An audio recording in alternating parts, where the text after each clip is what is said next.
بسم اللہ الرحمن الرحیم۔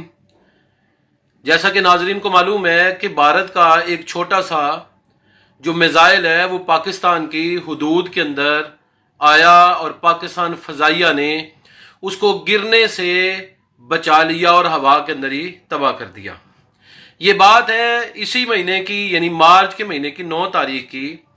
بھارت نے اس پر باقاعدہ معذرت کی ہے اور ان کی منسٹری آف ڈیفنس نے باقاعدہ مراسلہ لکھا ہے پاکستان کی وزارت داخلہ کو، اور اس پر انہوں نے معذرت کی ہے۔ یہ پہلا موقع ہے ناظرین کہ جب بھارت نے گھٹنے ٹیکے ہیں پاکستان کے سامنے اور انہوں نے معذرت کی ہے۔ اچھا، جو مراسلہ لکھا ہے انہوں نے، اس کے اندر انہوں نے کیا کہا ہے، اس کے اندر انہوں نے معذرت کی ہے۔ جی، پہلی مرتبہ منسٹری آف ڈیفنس انڈیا نے پاکستان سے باقاعدہ معذرت کی ہے اور پاکستان کو ایک مراسلہ لکھا ہے، اور اس مراسلے میں انہوں نے یہ اعتراف کیا ہے کہ مینٹیننس کرتے ہوئے یہ ایک میزائل چلا ہے اور ہمیں بالکل امید نہیں تھی کہ یہ پاکستان کے کسی علاقے میں جا گرے گا۔ آپ کو معلوم ہے کہ 9 مارچ کو یہ میزائل جو ہے وہ پاکستان کے علاقے میاں چنو کے اندر آیا، اور پاکستان فضائیہ نے اپنی مہارت کو استعمال کرتے ہوئے اور ماہرانہ صلاحیتوں کو استعمال کرتے ہوئے اس کو گرنے سے بچا لیا اور تباہی سے بچا لیا، اور ملک پاکستان کی آبادی اور شہر جو ہے وہ الحمدللہ بالکل صحیح سلامت ہیں، کوئی جانی مالی نقصان نہیں ہوا۔ اس کو فضا کے اندر ہی انہوں نے تباہ کر دیا تھا۔ بھارت وہ ملک ہے جو سپر پاور ہونے کا دعویٰ تو کرتا ہے، لیکن وہاں مینٹیننس کرتے ہوئے اس طرح کی چیزیں ان سے چل جاتی ہیں۔ تو یہ کیسا ملک ہے؟ دنیا کو اس پر کیوں اعتبار ہے اور دنیا اس پر کیوں پابندیاں عائد نہیں کر رہی کہ یہ چھوٹی موٹی تکنیکی خرابیوں کی وجہ سے کتنے کتنے بڑے ہنگامے جو ہیں وہ برپا کر سکتے ہیں۔ آپ کو پتا ہے یورینیم نام ہو سکتا ہے آپ میں سے چند لوگوں نے سنا ہو، یہ ایٹم بم بنانے کے لیے استعمال ہوتا ہے۔ بھارت میں بارہا مرتبہ یہ چوری ہو چکا ہے، اور اس لیے بھارت جو ہے وہ ایٹمی ہتھیاروں کا اہل نہیں ہے، ایٹمی ہتھیار سنبھالنے کی اس کے اندر جرت نہیں ہے، اور ایٹمی ہتھیار سنبھالنے کی اس کے اندر صلاحیت موجود نہیں ہے۔ تو منسٹری آف ڈیفنس جو بھارت ہے اس نے باقاعدہ پاکستان سے معذرت کر لی ہے، اور پاکستان کی انتظامیہ کو باقاعدہ انہوں نے، یعنی فوجی اداروں کو باقاعدہ انہوں نے، اور وزارت داخلہ کو باقاعدہ انہوں نے معذرت والا مراسلہ جو ہے وہ ارسال کیا ہے۔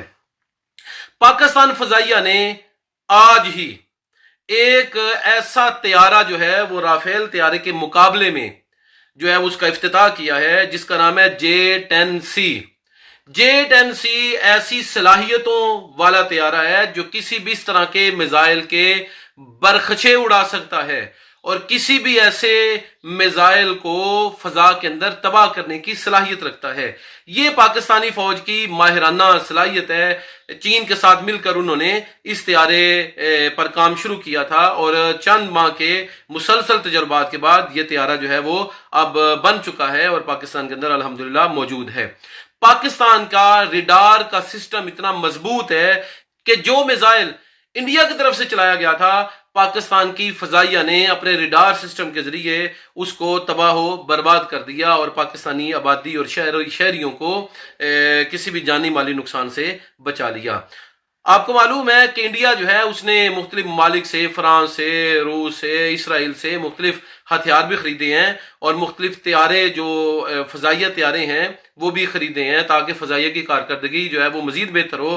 لیکن الحمدللہ J-10C جو ریڈار سسٹم سے لیس ہمارا طیارہ ہے جس کا افتتاح ہوا ہے، وہ الحمدللہ دنیا کے اس طرح کے خطرناک لوگوں کو اور اس انسانیت کے اس طرح کے خطرناک دشمنوں کو ناکو چنے چبوانے کی صلاحیت رکھتا ہے۔ تو ہمارا عالمی برادری سے بھی یہ تقاضا ہے، مطالبہ ہے کہ ایسے غافل ملک کو جو صرف مینٹیننس کے نام لے کر مانا بنا رہا ہے اور مینٹیننس کرتے ہوئے ان سے میزائل چل جاتے ہیں، ان کے پاس اتنی صلاحیت نہیں ہے کہ وہ ایٹمی ہتھیار کو سنبھال سکیں، اور ایٹمی ہتھیار کی اہلیت ان کے اندر نہیں ہے۔ تو ان لوگوں پر اس اعتبار سے ضرور پابندی ہونی چاہیے۔ یورینیم وہاں چوری ہو جاتی ہے، مینٹیننس کرتے ہوئے وہاں ان سے وہ میزائل چل جاتے ہیں۔ یہ تو ایسا ہی ہے کہ آپ کہیں جی میرے ہاتھ میں پٹاخہ تھا تو وہ چل گیا ہے، یا میرے ہاتھ میں شرلی تھی وہ چل گئی ہے۔ تو اتنی نااہل انتظامیہ اور اتنی نااہل فوج